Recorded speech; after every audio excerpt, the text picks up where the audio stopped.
Pada kegiatan tangkap tangan, tim KPK telah mengamankan 8 orang, menindaklanjuti pengaduan dan laporan masyarakat terkait penanganan perkara di Mahkamah Agung. Salam Pancasila dan salam penegakan hukum.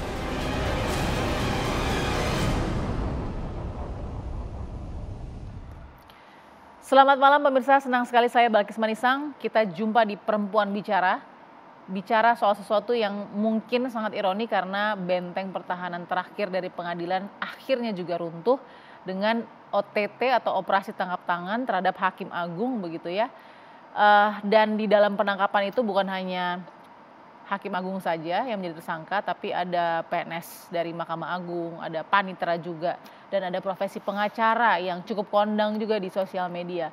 Oke, ini pertanyaannya banyak sekali, saya akan pasti bertanya pada narasumber yang sudah hadir. Saya sapa dulu yang pertama ada Bu Husnul Maria, pengamat politik kita. Bu Husnul, apa kabar? Alhamdulillah, Assalamualaikum Mbak Balkis. Waalaikumsalam warahmatullahi wabarakatuh. Dan juga ada Ibu Elsa Syarif, pengacara senior kita. Ibu Elsa, apa kabar Bu? Baik, Assalamualaikum warahmatullahi wabarakatuh Mbak Balkis. Waalaikumsalam. Apakah kenal dengan pengacara yang tertangkap ini Bu? Enggak ya? enggak. Oke, baik. Saya kenakan juga Mbak Feby Mutiara Nelson, pengamat hukum kita. Apa kabar Mbak Feby? Baik Mbak Balkis, Assalamualaikum warahmatullahi wabarakatuh. Waalaikumsalam warahmatullahi wabarakatuh. Dan ini tidak dipisahkan oleh jarak ya, mudah-mudahan ya. Kita juga sudah bersama dengan Mbak Almas Safrina, peneliti ICW kita yang juga sudah bergabung lewat virtual ya. Mbak Almas, selamat malam. Selamat malam, Assalamualaikum Mbak Balkis. Waalaikumsalam warahmatullahi wabarakatuh. Terima kasih Mbak Almas ya, langsung bergabung dari wilayah Depok nih ya. Oke, saya harus kasih dulu sedikit, memang ini baru terjadi penangkapannya di hari Rabu kemarin. Seperti apa kasusnya kita lihat dulu. KPK menetapkan Hakim Agung SD sebagai tersangka kasus suap pengurusan perkara. Penetapan tersangka dilakukan setelah KPK melakukan operasi tangkap tangan pada Rabu lalu di Jakarta dan Semarang, Jawa Tengah. KPK menyita barang bukti $205.000 Singapura dan uang tunai 50 juta rupiah. Hakim Agung SD diduga menerima uang 800 juta rupiah melalui Elitri Pangestu yang merupakan hakim justisial. Dalam kasus ini KPK menetapkan 10 tersangka. 6 berasal dari MA, sementara 4 tersangka merupakan pihak pemberi. Operasi tangkap tangan di Hakim MA menjadi hal yang memprihatinkan. MA sebagai lembaga peradilan tertinggi pun ikut ternoda kasus suap.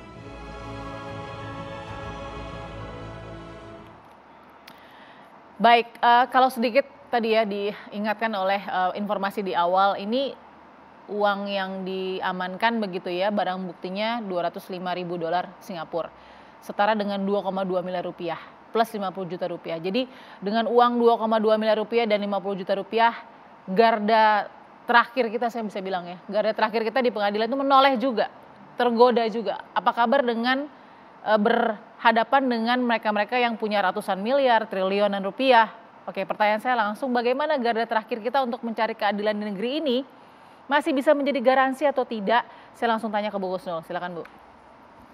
Sebetulnya balik lagi ya, ini kita selalu bicara atau KPK selama ini bicara tentang DPR, DPRD, ya, bupati, wali kota yang ditangkap tangan. Cuma konsep tangkap tangan ini kayak sepertinya KPK juga harus menjelaskan sih.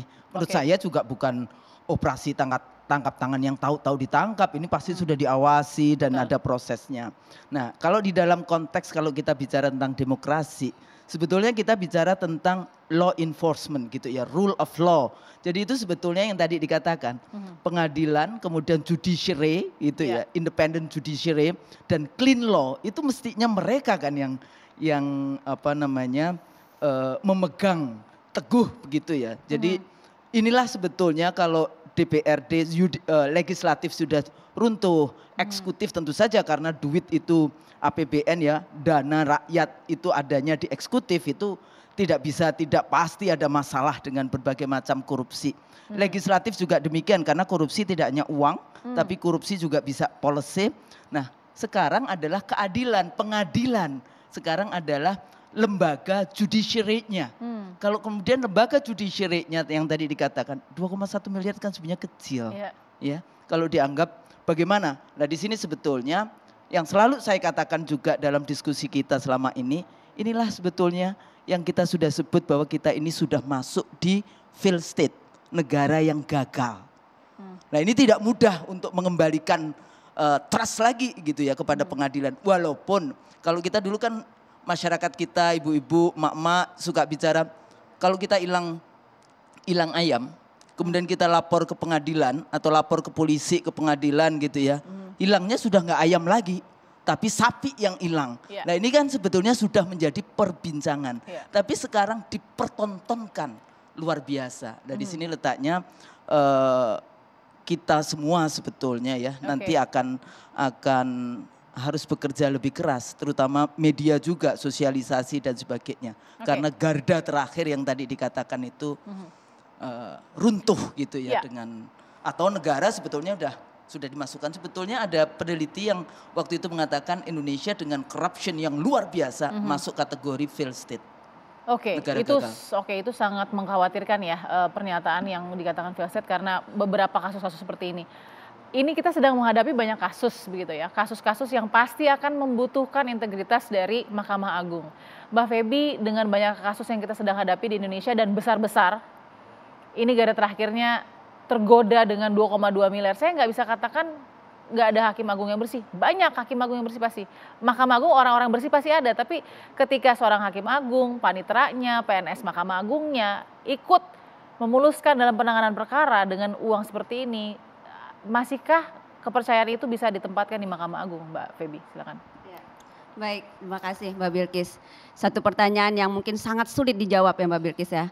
Karena apa? Karena kita pernah mengenal satu adagium yang mengatakan bahwa fiat justisia ruat coelum. Apakah Ragit Agni akan runtuh, maka hukum itu harus ditegakkan. Itu ya, itu adagiumnya. Tapi dalam satu adagium profesor di Indonesia, beliau adalah almarhum Prof. Herman Raja Guguk, juga mengatakan begini, hukum itu tidak pernah selalu tegak. Jika runtuh, tegakkan. Artinya saat ini kita sedih. Ya, saya sebagai dosen yang mengajar di Fakultas Hukum, itu sangat sedih dengan kejadian ini. Bagaimana saya mengajarkan kepada mahasiswa-mahasiswa saya, kalian lulus harus berintegritas. Tapi contoh yang paling mulia yang dia lihat, itu tidak berintegritas. Dan ini memang sangat menyedihkan. Tapi kita jangan berkecil hati. Kita jangan merasa bahwa dunia ini benar-benar runtuh. Tadi seperti yang dikatakan oleh Prof. Herman, hukum itu memang tidak pernah selalu tegak. Jika dia tegak, ya hormati. Tapi jika dia runtuh, ya tegakkan. Maka tugas kita bersama untuk itu. Kita tahu bahwa kejadian ini juga sangat masif ya. Tidak hanya Hakim Agung yang melakukan itu, tapi hakim biasa udah banyak sekali. Panitera banyak sekali. Tapi karena Hakim Agung itu kan yang menjadi pertanyaannya kan. Nah karena Hakim Agung itu dia adalah garda terakhir yang untuk dia menjadi Hakim Agung aja melalui proses yang sangat sulit, proses yang sangat clean kesannya gitu ya, yang sangat transparan.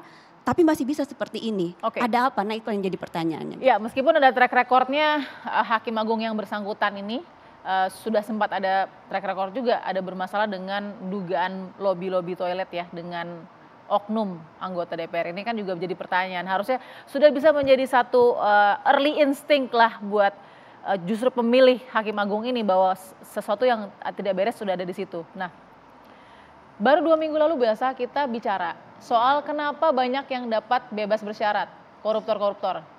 Jawaban biasa sangat simpel dan komprehensif. Jangan konsentrasi di bebas bersyaratnya, konsentrasi pada proses peradilan. Iya kan? Nah ini terjawab hari ini. Ini garda terakhir yang harus memastikan proses peradilan itu menjalankan semua pasal, menetapkan semua hukum seadil-adilnya seperti ini. Kenyataannya di lapangan Bu, apalagi ada salah satu pengacara yang kondang juga ini, yang ditangkap gitu ya, suka menjadi edukator hukum begitu. Ini jadi sangat ironi. Silakan Bu Elsa. Iya, saya sampaikan kalau kita mau memperbaiki peradilan ini, harus ada pengawasan. Ada komisi yudisial, ada Hakim Agung bidang pengawasan dan segalanya ya. Tetapi itu tidak bisa berfungsi. Saya nggak mengerti apakah karena undang-undangnya atau karena memang mereka tidak mau. Masalahnya jika saya itu adalah lawyer yang paling banyak melapor. Melapor apa nih? Melapor proses-proses persidangan yang tidak benar. Sampai bosan. Dan sampai ada kasus-kasus yang viral dilakukan demonstrasi segala rupa. Tapi nggak bergeming, malah dijawab surat-surat saya mengatakan itu bukan wewenang saya. Jadi dari pengalaman saya berkali-kali, mereka meminta, KY itu meminta bahwa mereka harus tahu bahwa ada tindakan yang melanggar etika. Melanggar etika yang kayak apa? Kita ketemu hakim aja nggak tahu, kita nggak bisa ketemu. Dan kemudian jadi syaratnya potong bahasa. Syarat untuk memberikan sanksi kalau ada pelanggaran etika saja dari Komisi Yudisial. Jadi dia tidak atau saya bisa membuktikan adanya pemberian uang. Ya nggak mungkin, emang gua ke KPK. Tetapi yang sampai sekarang yang tidak pernah terwujud adalah eksaminasi terhadap putusan. Dengan putusan itu kalau dilakukan oleh eksaminasi institusi independen, akan terbukti bahwa ini hakimnya nggak benar. Nah itu yang selalu ditolak oleh peradilan, maksudnya Hakim Agung itu menolak. Menolak. Kebanyakan ditolak atau? Kebanyakan ditolak lah. Kan ini dulu pernah dilakukan suatu mahasiswa-mahasiswa, profesor-profesor melakukan suatu eksaminasi terhadap putusan-putusan. Dan itu ditolak karena itu ilegal. Alasannya tidak ada bukti transaksi uang dan tidak ada pelanggaran etika. Lah, jadi saya kasihan sama KPK, kerjanya ngintipin orang transaksi. Berapa kasus yang mesti diintipin. Jadi kalau transaksi 2,2 miliar plus 50 juta ini bagi Bu Elsa apa? Ya ini memang udah kebiasaan, itu hal yang biasa, jadi tidak ada dosa, tidak ada beban di dirinya. Nah kan KPK kan nggak bisa mengawasi orang melakukan transaksi seperti itu. Jadinya akhirnya melakukan random. Nah sialnya, jadi kalau misalnya ada hakim atau hakim manapun lah yang terkena, semua bilang ya dia kurang hati-hati. That's all. Jadi nggak ada sesuatu kamu salah begini nggak ada. Kurang hati-hati, lain kali kurang cantik mainnya. Nah gitu. Gila sekali peradilan kita, karena itu saya kemarin katakan peradilan yang harusnya melakukan penegakan hukum. Kalau di lapas kan itu afternya setelah selesai. Mengikuti regulasi saja begitu. Iya, jadi baik. Jadi ini memang jadi kita sangat kecewa, tentunya sebagian besar lawyer yang nggak ada mau nyogok-nyogok ya. Masa nyogok aja, kita nggak tahu siapa dia, kecuali memang Markus ya. Kita nggak tahu siapa hakimnya, kita nggak tahu ini. Kita mau ngasih duit aja nih, istilah kasarnya, mau ngasih mesti nyembah-nyembah, takut tersinggung, saya nggak mau kerjakan kayak gitu. Udah ngambil duit klien kita, udah ini kan. Dengan resiko besar. Reputasi hancur. Sesaat lagi kita akan tanya juga kepada Mbak Almas ya tentang kasus ini. Kita akan jeda dulu, balik ke Perempuan Bicara setelah ini.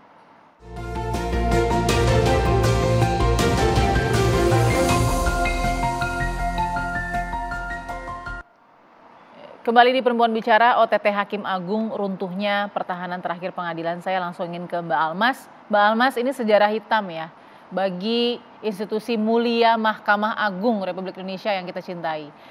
Bagi Mbak Almas, kasus ini seperti sudah akan tercium dari misalnya katakan dari awal terpilihnya tersangka Hakim Agung ya, atau seperti apa Mbak Almas sebagai peneliti ICW? Silakan. Ya, Mbak Bilkis, ini menarik ya. Dan saya rasa kritik perlu kita sampaikan kepada Mahkamah Agung dan Komisi Yudisial juga begitu ya. Kenapa? Karena walaupun ini adalah kasus Hakim Agung pertama yang tersangkut kasus korupsi, tetapi kalau kita lihat ke belakang sudah banyak hakim yang tersangkut kasus korupsi begitu ya. Termasuk misalnya di kasus-kasus jual beli perkara, suap penanganan perkara. Dalam catatan ICW misalnya sejak 2012 sampai 2019, setidaknya sampai 2019 itu sudah ada 20 hakim yang tersebar di Indonesia yang kemudian sudah tersangkut kasus korupsi begitu ya. Dan angkanya tentu sudah bertambah karena di tahun 2022 saja ada kasus-kasus baru begitu ya terkait dengan hakim tersangkut dengan kasus korupsi.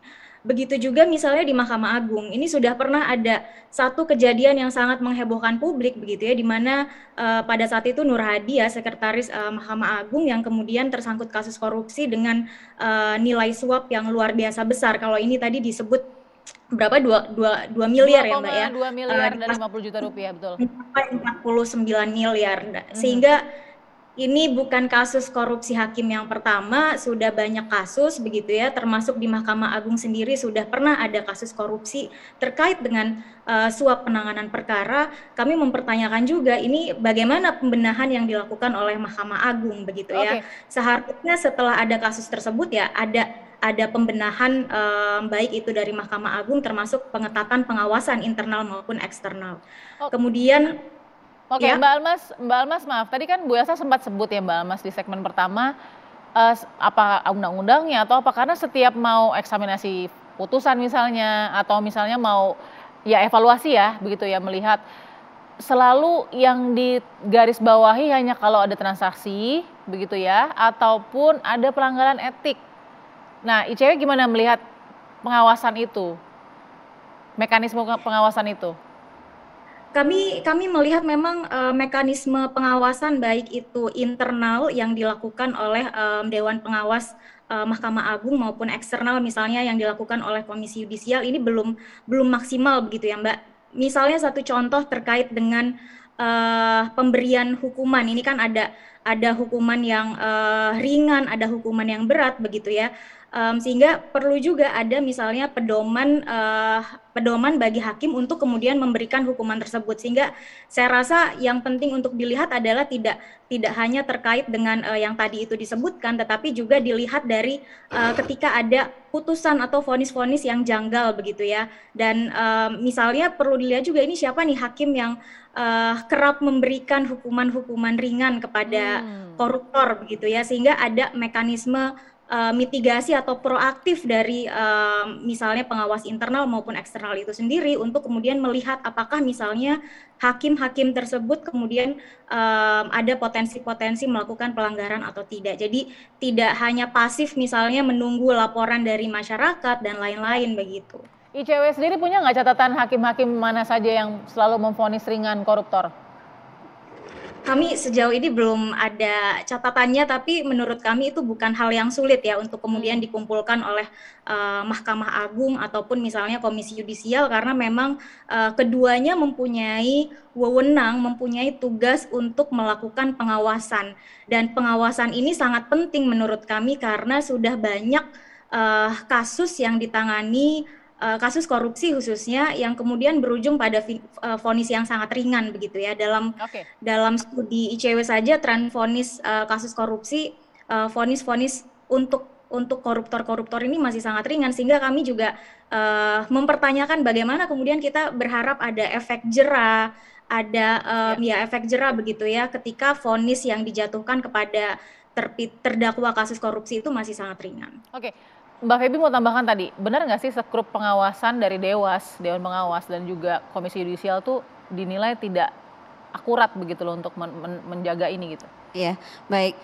Kita tahu Mbak Bilkis, pengawasan terhadap hakim-hakim maupun hakim agung itu memang ada dua mekanisme ya. Yang pertama melalui KY, Komisi Yudisial, yang kedua ada namanya Bawas. Ya, disebut tadi dengan Dewas tadi yang disebut oleh teman dari ICW tadi.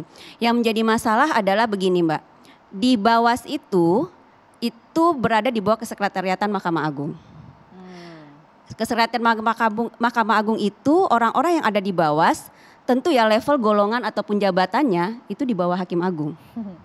Ya Mbak, mereka bisa mengawasi hakim-hakim selevel pengadilan tinggi ke bawah, hakim tinggi ke bawah. Mungkin lebih efektif. Tapi kalau sudah menjangkau Hakim Agung, Mbak tahu sendirilah, ibaratnya kayak kasus Sambo gitu ya Mbak ya. Yang mengawasi itu adalah yang di bawahnya Sambo gitu kan. Gimana itu bisa berjalan dengan baik kalau itu levelnya Hakim Agung. Siapa yang mengawasi Hakim Agung? Ya tentu di dalam undang-undangnya adalah Ketua Mahkamah Agung. Ketua Mahkamah Agung sanggupkah dia mengawasi sekian Hakim Agung dengan ribuan kasus yang masuk di sana? Itu puluhan ribu kasus masuk di sana, diawasi oleh yang namanya Ketua Mahkamah Agung. Bawas memang menjadi pengawas juga, tapi tadi kita tahu level mereka itu berada di mana. Ya mereka tidak independen kan, karena kan di bawah Mahkamah Agung. Itu yang pertama. Yang kedua bicara tentang Komisi Yudisial. Komisi Yudisial itu memang di undang-undangnya dia hanya bicara tentang KEPPH, Kode Etik dan Pedoman Perilaku Hakim. Artinya yang dia bisa periksa hanya kaitannya dengan pelanggaran etik karena memang undang-undangnya begitu gitu. Jadi mau kita bawa ke sana juga memang begitulah akhirnya dia ngomong. Kalau kita bicara tentang putusan, salinan putusan, putusan yang tidak bermutu, putusan yang tidak baik, putusan yang ilegal dan segala macamnya, mereka akan katakan ini teknis, ini masalahnya itu di Mahkamah Agung. Yang bisa mengawasi ya Hakim Tinggi, Bawas, Hakim Agung, atau dalam hal ini adalah Ketua Mahkamah Agung. Oke, jadi gitu. Komisi Yudisial yang harus diekspansikan begitu kewenangannya atau bagaimana, ya, Mbak Febi? Saya sih kalau saya melihat memang pertama fungsi dari Komisi Yudisial itu harus diperkuat, Mbak. Itu yang pertama. Yang kedua kita tahu, Mbak, korupsi-korupsi yang ada selama ini itu tidak langsung masuk ke hakimnya. Hubungan itu tidak langsung dari hakim dan si pencari keadilan, tapi melalui jalur di bawah ini loh. Ya kan melalui panitera, melalui jurusita, melalui tukang ketik, melalui malah sampai ke satpam pun mungkin bisa masuk gitu ya kalau yang kita tahu. Nah, masalahnya integritas itu hanya dibicarakan di tingkat hakim, hakim tinggi, hakim agung. Di mereka bawah ini gak ada Mbak bicara integritas perasaan saya gitu ya. Mungkin ada pengawasan terhadap mereka tapi diajarkankah mereka tentang integritas? Adakah diberikan tentang itu kepada mereka? Adakah undang-undang yang mengatur mereka tentang itu gitu ya? Dan sampai sejauh mana gitu peran dalam seleksinya mereka supaya orang yang terpilih itu adalah orang yang berintegritas.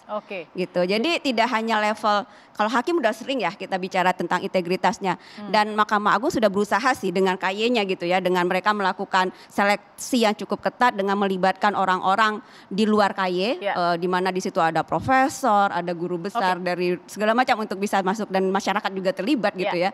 Tapi yang di bawah gak disinggung sama sekali itu juga suatu masalah menurut saya Mbak. Ini kan sistem ya, masuk ke dalam satu hal yang rusak, struktur atasnya dibenahi, di bawahnya enggak ya runtuh juga. Bu Kusnu, ini seleksi sudah ketat nih. Kalau menurut Mbak Mutiara, Mbak Febi tadi sudah sangat ketat. Tapi kok seleksi orang nomor satunya nih Hakim Agungnya nggak ketat? Lolos dong ini berarti kan? Dari seleksi. Sebetulnya itu kan juga karena how the system work, jadi sistemnya sendiri bekerja tadi seperti itu. Karena sekarang misalnya semua seleksi komisi-komisi, ya. Jadi ini tidak cuma Mahkamah Agung, tapi pada saat kita bicara Mahkamah Agung itu ada profesionalismnya juga kan. Jadi itu sebetulnya yang mestinya di sana dan kemudian integritasnya, semuanya kita bicara integritas. Semua akan bicara dengan normatif integritas. Tapi track record itu kadang-kadang nggak dilihat. Karena track record kan tidak bisa membohongi ya Bu? Tidak bisa membohongi. Masih ingat siapa dulu Sotomayor yang di Amerika. Dia itu hanya karena dia bicara pernah mengatakan bahwa Hispanik itu lebih baik dibandingkan orang yang lain gitu ya. Dianggap dia ini rasis di dalam konteks itu. Itu sampai 2 hari dia harus menjelaskan di Kongres apa sebetulnya yang harus yang dia sampaikan secara ilmiah itu. Jadi dalam seleksi track record pun harus diklarifikasi ya Bu? Harus, jadi dia harus tahu. Sebetulnya zamannya Orde Baru dulu ada memfungsikan pejaten BIN di dalam mengecek semua siapa yang akan menjadi pejabat. Dan sekarang itu nggak ada. Mereka tidak dimanfaatkan, bahkan ya sebetulnya juga jadi masalah. Normatif gitu maksudnya?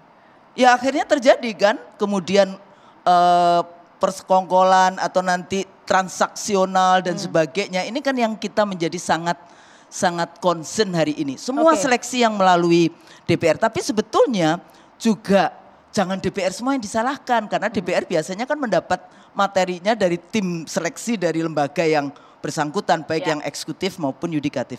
Yang berikutnya lagi, saya tuh masih ingat dulu, apakah karena hakim-hakim agung atau yang Mahkamah Agung ini gajinya rendah? Enggak. Jadi Mahkamah Agung waktu Sri Mulyani, waktu saya masih KPU dulu itu kan menaikkan gaji luar biasa. Itu yang dinaikkan itu Kementerian Keuangan dan Mahkamah Agung. Itu 2 lembaga yang langsung dinaikkan. Jadi contoh misalnya kalau untuk yang kepala biro kayak gitu ya. Di KPU cuma 2,5 juta. Itu dinaikkan oleh Sri Mulyani menjadi 50 juta. Ya, jadi sampai segitunya perbedaannya waktu itu ya. Nggak tahu sekarang seperti apa. Tapi itu yang dinaikkan adalah gaji untuk Kementerian Keuangan dan Kementerian dan Mahkamah Agung. Jadi sebetulnya kalau alasan apakah karena gajinya sedikit, apakah karena ini. Yang berikutnya lagi sebetulnya peran dari birokrat, panitera di dalam konteks suap menyuap ini sebetulnya itu. Gaji sudah naik tadi zaman Ibu Sri Mulyani ya.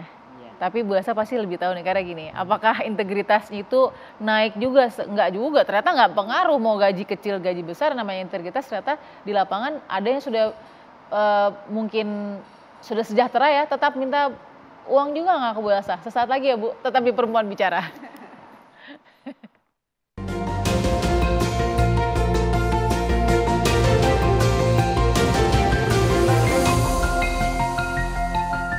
Dan laporan masyarakat terkait penanganan perkara di Mahkamah Agung. Salam Pancasila dan salam penegakan hukum.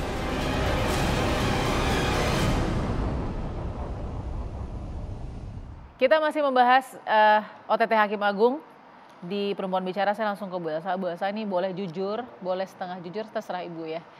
Kira-kira nih Ibu kalau di lapangan itu kita mau ikutin prosedur begitu ya, yang benar, yang jalan halalnya gitu ya Bu.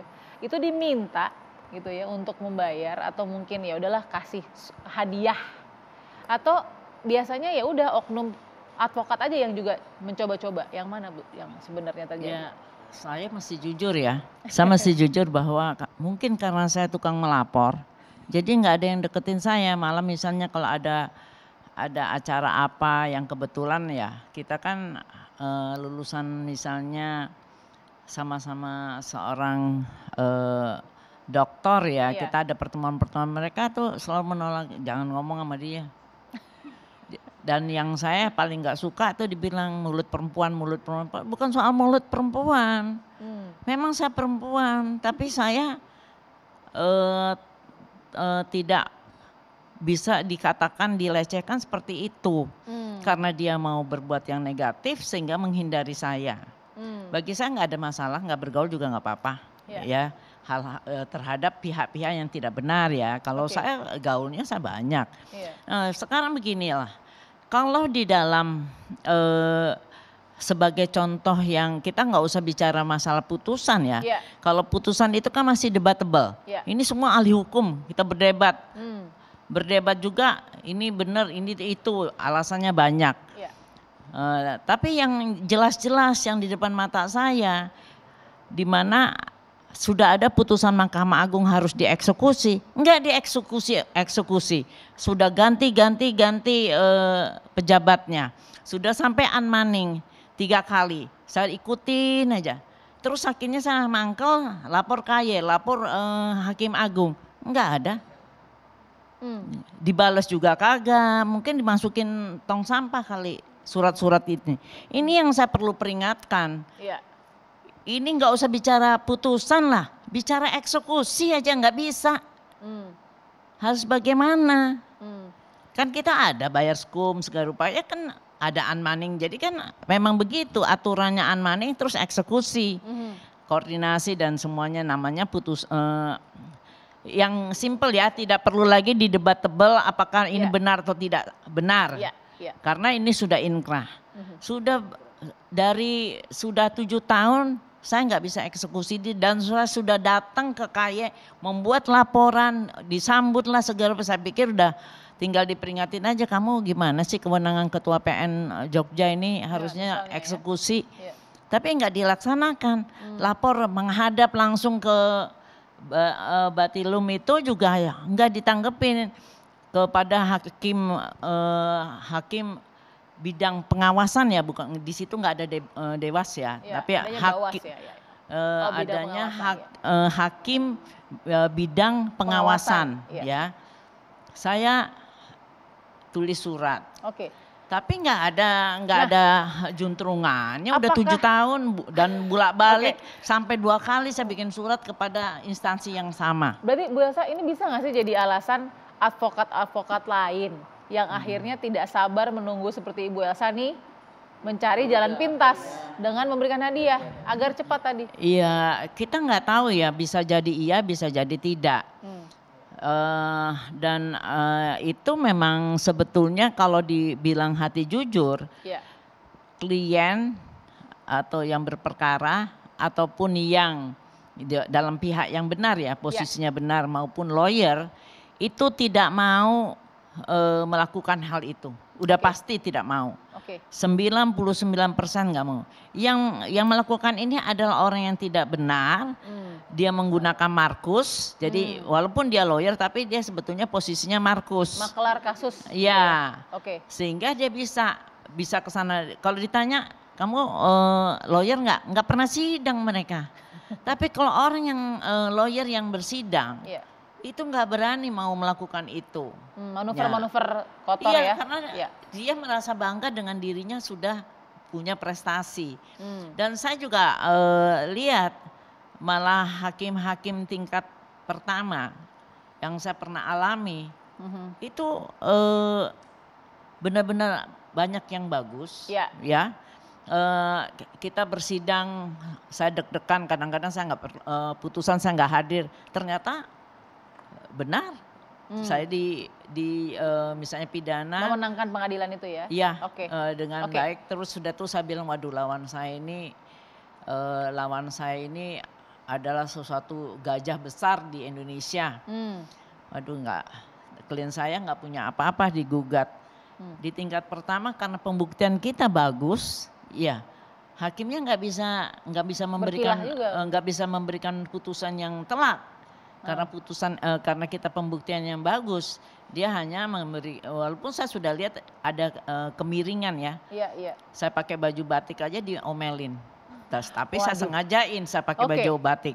Sekompleks itu ya Bu Elsa? Iya, terus di tingkat pertama dia bilang one prestasi tapi tidak diberikan putusan apa harus membayar apa tidak itu. Kemudian saya banding, ternyata dimenangkan sayanya. Jadi susah ya saya mengatakan. Proses yang benar itu susah ya Bu? Susah. Saya mau tanya. Saya setengah mati untuk itu dan kan kita sebetulnya hukum itu kan matematika.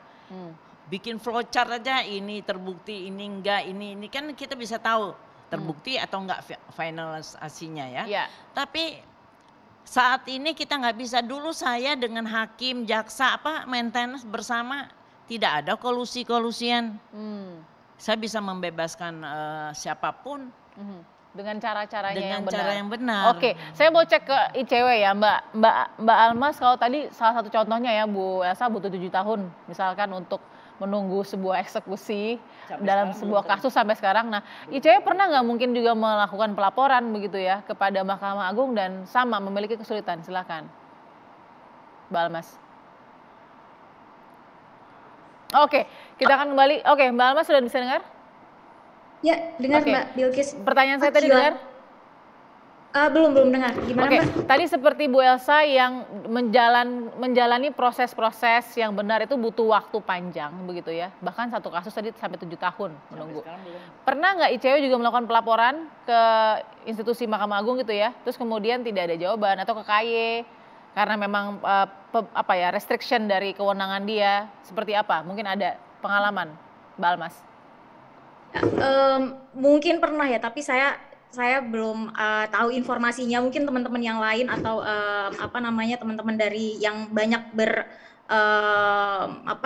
melakukan advokasi atau misalnya terkait dengan persidangan di KY dan di Mahkamah Agung dan lain-lain mungkin pernah punya, tetapi sejauh ini kalau saya pribadi belum pernah ya Mbak ya. Tapi memang kalau kami melihatnya yang sekarang ini kan memang kita belum tahu ya konstruksi kasusnya itu seperti apa. Bagaimana misalnya relasi antara pihak penerima suap dan pemberi suap ini bisa terjadi begitu. Siapa yang kemudian aktif meminta suap, siapa yang aktif, apakah pemberi suapnya, apakah penerima suapnya, atau semacam ada pengkondisian dibuat misalnya ada memberikan sedikit harapan atau misalnya tadi ya soal eksekusi, putusan kemudian dibuat lama dan lain-lain sehingga mengkondisikan satu hal yang sebagai si klien atau sebagai si pengacaranya kemudian berpikir wah kita harus membangun koneksi begitu ya, entah itu dengan menghubungi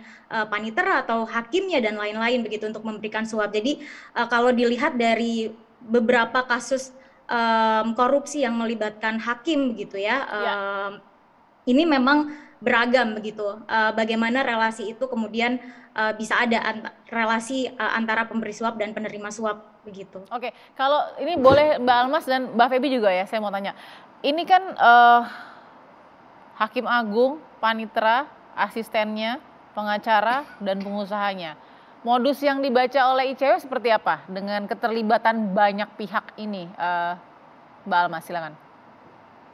Ya, kalau kami melihatnya ini sudah kami justru mengkhawatirkan ini bukan kasus pertama begitu ya yang menyangkut orang yang bersangkutan ini, karena terlihat tanda kutip profesional dalam artian banyak pihak yang terlibat di situ dari internal Mahkamah Agungnya. Jangan-jangan ini bukan kasus yang pertama begitu ya, tapi sebelum-sebelumnya juga sudah ada kasus serupa, sehingga saya rasa penting bagi Mahkamah Agung menjadikan kasus ini sebagai momentum untuk berbenah begitu ya, memperkuat pengawasan di internal, kemudian menegakkan kode etik perilaku hakim itu sendiri. Oke, Mbak Feby, Hakim Agung SD itu ini mudah-mudahan tidak salah ya, dikenakan pasal 12 huruf C atau pasal 12 huruf A atau B, junto pasal 11 Undang-Undang Tipikor, junto pasal 55 ayat 1 ke 1 KUHP. Ini maksudnya apa yang sudah dilihat oleh penyidik? Iya, baik Mbak. Ini yang dilihat oleh penyidik bahwa memang sudah terjadi satu pelanggaran tindak pidana atau kejahatan yang dilakukan melanggar pasal tersebut. Ya. Pasal itu kan adalah kaitannya dengan bahwa pegawai negeri ya atau penyelenggara negara yang menerima baik berupa benda gitu ya ataupun uang dan segala macamnya yang terkait dengan itu yang melanggar dari tanggung jawabnya sebagai penyelenggara negara gitu ya. Dalam arti uang itu diterimanya karena ada sesuatu yang kaitannya dengan kewenangannya atau dengan tanggung jawabnya ya untuk mendapatkan sesuatu. Jadi ada sesuatu yang terjadi di situ. Nah, pelanggaran terhadap pasal 12 itu ancaman hukumannya kan seumur hidup, Mbak. Pasal 12 itu ancaman hukumannya adalah seumur hidup atau minimal 4 tahun penjara, maksimal 20 tahun penjara, dan sangat berat sebenarnya dari ancamannya. Begitu juga dengan dendanya. Ya, dari pasal ini, dan begitu juga dengan dendanya. Dendanya itu sampai 1 miliar ya kalau tidak salah batasan bendanya. Jadi pasal ini kaitannya begitu. Nah, kalau kaitannya dengan 55 dan 56 itu kaitannya adalah dengan bahwa dia tidak melakukan itu sendiri.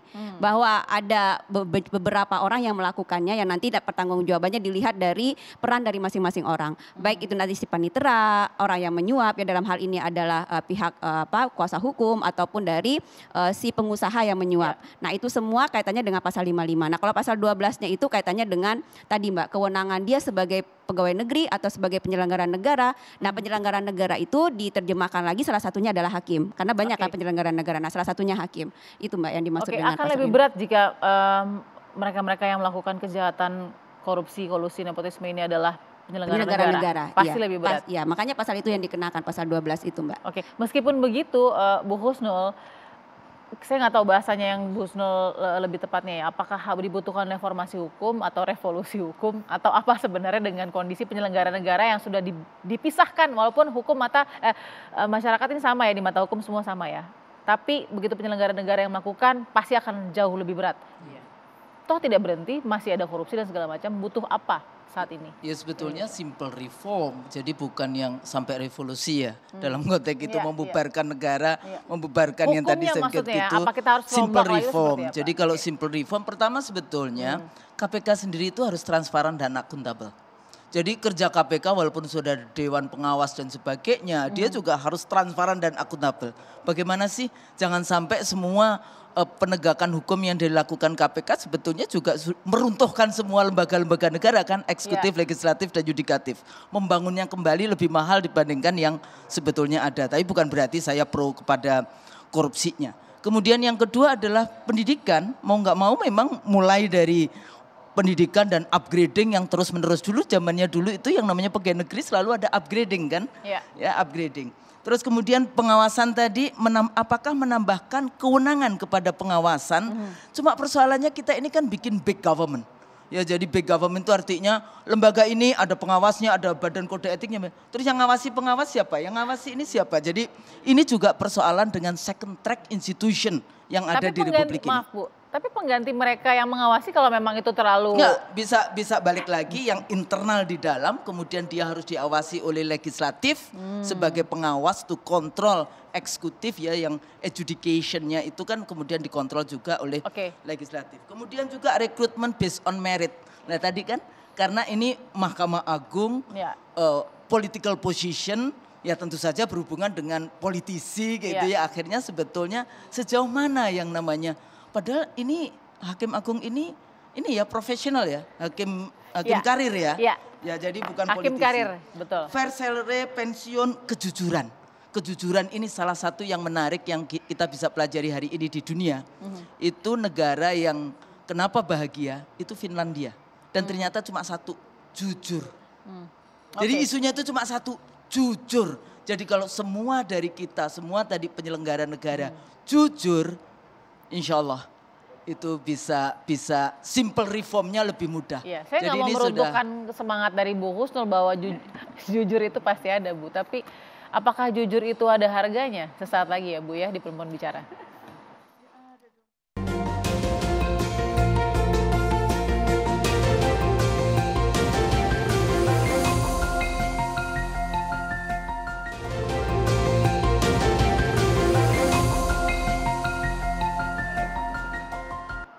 Oke, tadi kita sebelum jeda ada pertanyaan saya soal harga kejujuran ya, karena netizen juga jujur di sini banyak yang mengatakan ini hakim-hakim pada tingkat pengadilan negeri ini harus diawasi secara ketat.